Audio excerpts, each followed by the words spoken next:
प्रेरणा 10वीं कक्षा की छात्रा थी। उसे अपने क्लास टीचर अरुण से प्यार हो गया था और वो हमेशा उनके ख्यालों में खोई रहती।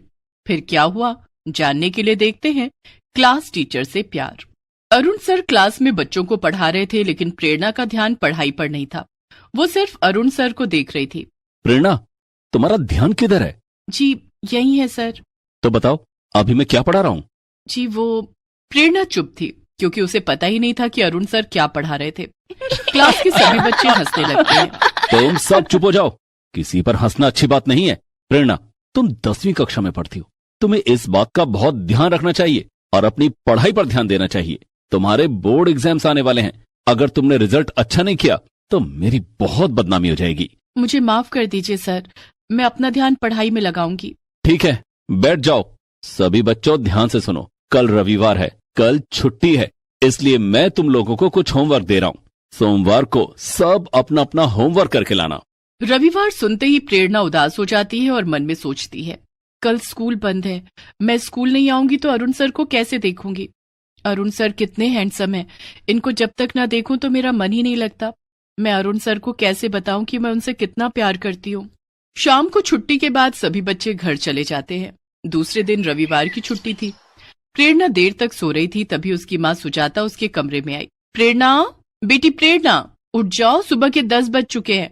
नहा धोकर तैयार हो जा, स्कूल से जो होमवर्क मिला है उसे पूरा कर ले। ओहो माँ, थोड़ी देर और सोने दो ना, कितना अच्छा सपना देख रही थी, आपने जगा दिया। सपने बाद में देख लेना, पहले उठ जा। प्रेरणा उठ जाती है। ओहो, कितना सुहाना सपना था। सपने में अरुण सर और मैं क्लास में अकेले थे। काश कभी ऐसा मौका सच में मिल जाता। प्रेरणा उठकर नहा लेती है और नाश्ता करके बैठी होती है। आज अरुण सर को देखने का बहुत दिल हो रहा है, लेकिन क्या करूं, आज उन्हें कैसे देखूं। तभी उसके दिमाग में एक आइडिया आता है। सवाल समझ नहीं आने का बहाना बनाकर उन्हें वीडियो कॉल करती हूँ, इसी बहाने उन्हें देख लूंगी, लेकिन उससे पहले थोड़ा मेकअप कर लूं। प्रेरणा मेकअप करती है और तैयार होने के बाद अरुण सर को वीडियो कॉल करती है। हेलो प्रेरणा, बोलो क्या बात है, तुमने मुझे वीडियो कॉल क्यों किया है? सर, मुझे कुछ सवाल समझ में नहीं आ रहे थे, क्या आप मेरी मदद करेंगे? हाँ पूछो, कौन सा सवाल तुम्हें नहीं समझ आ रहा है? प्रेरणा अरुण सर से सवाल पूछती है। थोड़ी देर के बाद वो फोन रख देती है। आज तो अरुण सर को देख लिया, अब हर रविवार यही करूंगी। अब प्रेरणा हर रविवार को अरुण सर को वीडियो कॉल करती और सवाल पूछने के बहाने उन्हें देखा करती। एक दिन, छिप छिप कर प्यार करना तो बहुत हो गया, अब मुझे अरुण सर को बताना होगा कि मैं उनसे कितना प्यार करती हूँ, लेकिन कैसे बताऊं। तभी क्लास में एक नोटिस आया जिसमें लिखा था कि इस शनिवार सभी बच्चे पिकनिक पर जा रहे हैं और साथ में उनके क्लास टीचर भी होंगे। ये बहुत अच्छा मौका है, पिकनिक के बहाने उन्हें अपने दिल की बात बता दूंगी। प्रेरणा बेसब्री से शनिवार का इंतजार करने लगी। शनिवार आने से पहले उसने अपने पिताजी से पैसे लेकर कुछ चॉकलेट खरीदे। अरुण सर को पहले ये चॉकलेट दूंगी और फिर उनसे अपने दिल की बात कह दूंगी। प्रेरणा बहुत खुश थी। शनिवार आते ही उसने बहुत सुंदर सी ड्रेस पहनी और चॉकलेट लेकर स्कूल बस में बैठ गई। स्कूल बस जब सभी बच्चों को पिकनिक स्पॉट लेकर पहुंची तो सभी बच्चे पिकनिक मनाने लगे। कोई खेल रहा था, कोई झूला झूल रहा था, तो कोई चिप्स खा रहा था, लेकिन इन सब के बीच प्रेरणा की नजर अरुण सर पर टिकी हुई थी। अरुण सर से अपने दिल की बात कैसे कहूँ, सर के पास तो हमेशा कोई ना कोई रहता है। तभी प्रेरणा का ध्यान पिकनिक स्पॉट पर एक झील पर जाता है जिसमें कई लोग बोटिंग कर रहे थे। सर से कहती हूँ कि मुझे बोटिंग करनी है और वो मुझे बोट में लेकर चले। ऐसा सोचकर प्रेरणा अपने टीचर अरुण के पास जाती है और उनसे कहती है कि वो उसे बोटिंग कराने के लिए ले चले। लेकिन प्रेरणा, मैं बाकी बच्चों को छोड़कर नहीं जा सकता, बाकी बच्चों के प्रति भी तो मेरी जिम्मेदारी है।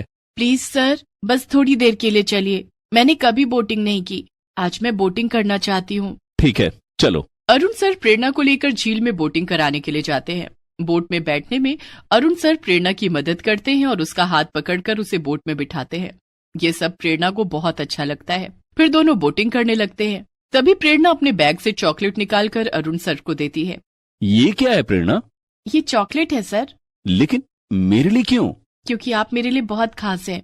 क्या मतलब, मैं समझा नहीं। अरुण सर, मैं आपसे बहुत प्यार करती हूँ। अच्छा, तो ये सब कहने के लिए तुम मुझे यहाँ लेकर आई हो? हाँ अरुण सर। प्रेरणा, ये तुम्हारी पढ़ाई करने की उम्र है, और मैं तुम्हारा टीचर हूँ, गुरु हूँ। गुरु पिता के समान होता है। तुम्हें मेरे बारे में न सोचकर अपनी पढ़ाई पर ध्यान देना चाहिए। लेकिन सर, मेरा पढ़ाई में बिल्कुल मन नहीं लगता है। जब तक आपको ना देख लूं मेरा दिन नहीं बनता। प्रेरणा, अब हमें चलना चाहिए। क्लास के बाकी बच्चे मुझे ढूंढ रहे होंगे। लेकिन सर, जब तक आप मेरी बात का जवाब नहीं देंगे मैं यहाँ से नहीं जाऊंगी और झील में कूद जाऊंगी। नहीं प्रेरणा, ऐसा मत करना। तो आप कह दीजिए कि आप भी मुझसे प्यार करते हैं। अरुण सर अब बहुत मुसीबत में पड़ गए थे। प्रेरणा की बात मानने के अलावा उनके पास और कोई रास्ता नहीं था। उन्होंने प्रेरणा की बात मान ली। ठीक है प्रेरणा, मैं तैयार हूँ। प्रेरणा ने अरुण सर को गले से लगा लिया और फिर दोनों बोटिंग करते हुए झील के किनारे आ गए। बोट से उतरकर दोनों पिकनिक स्पॉट पर आए। प्रेरणा बहुत खुश नजर आ रही थी, लेकिन अरुण सर चिंता में डूबे हुए थे। शाम को पिकनिक खत्म हो गई और सारे बच्चे स्कूल बस में बैठकर अपने अपने घर चले गए। अब प्रेरणा रोज अरुण सर को वीडियो कॉल करने लगी। घर में कोई कुछ पूछता तो कह देती कि पढ़ाई के सिलसिले में टीचर से बात कर रही हूँ। धीरे धीरे प्रेरणा के 10वीं के फाइनल एग्जाम्स नजदीक आने लगे। एक दिन, सभी बच्चों ध्यान से सुनो। 2 महीने बाद आप लोगों के फाइनल एग्जाम्स हैं। आप लोगों को 2 महीने की छुट्टियां दी जा रही हैं ताकि आप लोग परीक्षा की तैयारी कर सको। 2 महीने? 2 महीने तो बहुत ज्यादा होते हैं सर। अगर इस बीच हमें आपसे कुछ पूछना हो तो हम क्या करेंगे? तुम मुझसे फोन पर पूछ सकती हो प्रेरणा। कोई भी बच्चा मुझसे फोन पर कुछ भी पूछ सकता है। लेकिन उस दिन घर जाने के बाद प्रेरणा सोचती है कि 2 महीने तक अरुण सर से सिर्फ फोन पर बातें करके उसका काम नहीं चलेगा। वो तो उनसे रोज मिलना चाहती है। तभी उसे एक आइडिया आया। अरुण सर से ट्यूशन पढ़ने के बहाने उन्हें अपने घर पर बुलाऊंगी। प्रेरणा उसी समय अपने पिताजी के पास जाती है और कहती है, पिताजी, 2 महीने बाद मेरी 10वीं की बोर्ड परीक्षाएं हैं। परीक्षाएं अच्छे से हो और अच्छे नंबर आए, इसके लिए मैं ट्यूशन पढ़ना चाहती हूँ। ठीक है प्रेरणा, मैं तुम्हारे लिए एक अच्छा सा टीचर रख देता हूँ जो तुम्हारे पढ़ाने के लिए रोज घर आएगा।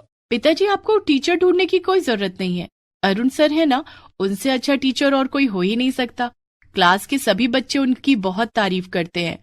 अगर अरुण सर ने मुझे ट्यूशन पढ़ाया तो मैं क्लास में तो क्या पूरे स्कूल में अव्वल आऊंगी। ठीक है, मैं कल ही अरुण सर से बात करता हूँ। प्रेरणा के पिता प्रदीप ने दूसरे दिन अरुण सर से बात की और प्रेरणा को ट्यूशन पढ़ाने के लिए कहा। दूसरे दिन से अरुण सर रोज प्रेरणा को ट्यूशन पढ़ाने उसके घर आने लगे। लेकिन प्रेरणा का अब भी पढ़ने में मन नहीं लगता था। प्रेरणा, मैं देख रहा हूँ कि तुम्हारा पढ़ने में बिल्कुल मन नहीं लगता। क्या करूँ सर, जब आप सामने होते हैं तो मैं आपको ही देखती रह जाती हूँ। क्या इसी के लिए तुमने मुझे ट्यूशन पर रखा है? देखो प्रेरणा, अगर तुम्हारा रिजल्ट अच्छा नहीं हुआ तो मेरी छवि खराब हो जाएगी। सब यही कहेंगे कि मैं अच्छा टीचर नहीं हूँ। क्या तुम यही चाहती हो? नहीं, मैं चाहती हूँ कि सब आपकी बहुत तारीफ करें। तो फिर अभी पढ़ाई पर ध्यान दो। परीक्षा खत्म होने के बाद हम दोनों कहीं घूमने चलेंगे। ये सुनकर तो प्रेरणा के जैसे पंख लग गए। उस दिन से वो पढ़ने में काफी ध्यान देने लगी और मेहनत भी करने लगी। देखते ही देखते 2 महीने गुजर गए और प्रेरणा की परीक्षाएं नजदीक आ गई। प्रेरणा ने अच्छी तरह से अपनी परीक्षा दी। कुछ दिनों के बाद परीक्षा का रिजल्ट भी आ गया। लेकिन उस दिन रिजल्ट घोषित करने के लिए क्लास में अरुण सर नहीं आए, कोई और ही आया। बच्चों, मेरा नाम विनीता है। मैं कक्षा 11वीं की टीचर हूँ। आप में से प्रेरणा कौन है? मैं हूँ मैम। प्रेरणा, तुम पूरे स्कूल में अव्वल आई हो। लेकिन अरुण सर क्यों नहीं आए मैम? अरुण सर शहर छोड़कर चले गए हैं। उन्होंने दूसरे शहर में कोई दूसरा स्कूल ज्वाइन कर लिया है। प्रेरणा के समझ में नहीं आ रहा था कि वो अपने अव्वल आने की खुशी मनाए या अरुण सर के जाने का गम। उसने अरुण सर को फोन किया लेकिन उनका नंबर बंद था। वो समझ गई कि उसका रिजल्ट सबसे अच्छा हो, इसके लिए अरुण सर ने उसकी सारी शर्तें मानी और एक गुरु का धर्म निभाया।